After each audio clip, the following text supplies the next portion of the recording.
I think Doc Rivers likes coaching this group way more than he likes coaching Absolutely does. The three guys that may or may not have gotten along too well. But, you got Beverly, you got Montrezl Harrell, you got Bradley. You got some pit bulls you can put out there defensively that, when you're a coach and you have some of those pit bulls, game's not going your way, you go sick them.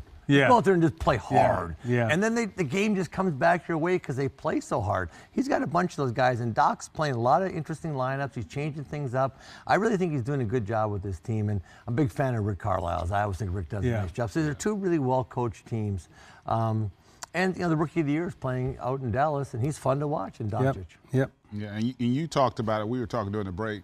Montrezl Harrell, the year he's had for them. I mean, he finished the year strong last year. He signs the contract, and he has picked up right where he left off and really taken his game to another level. He's got to win something. Most improved, sixth man of the year, something. I mean, he's got to win something. I mean, the guy's playing his tail off, and he goes out and gets after it. I said this earlier, when teams go small and everybody goes 6'7", 6'8", he's like the king of that size. He just beats out the other dude, out and just dunks on him, and he's got the headband flying and just blocking shots. He just plays like almost with reckless abandon. And those other dudes are like, that's just too much for me. He and Siakam, when you talk about most improved, those are two guys that you can, legitimately said they've made a tremendous jump just in terms of not only their skill and scoring ability and being able to get out on the floor and perform, but also think in the eyes of the league, coaches, players, so forth and so on. You can see the respect that those two have out on the floor now from other players. No doubt about it. They both have been fun to watch. And your point about Siakam, a lot of time you look at that Toronto team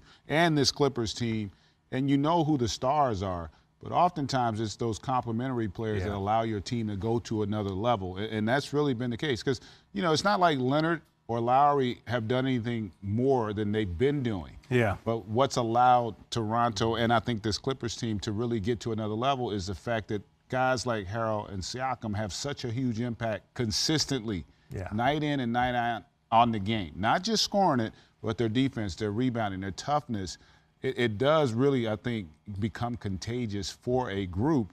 And now they have a level of accountability where they expect every night they take the floor. Whether Leonard plays or tonight Gallinari's not out there, whether some of your better players play or not, we still expect to win a game when we take the floor. And a lot of that starts, because I talked to some of the Clipper guys, with practice.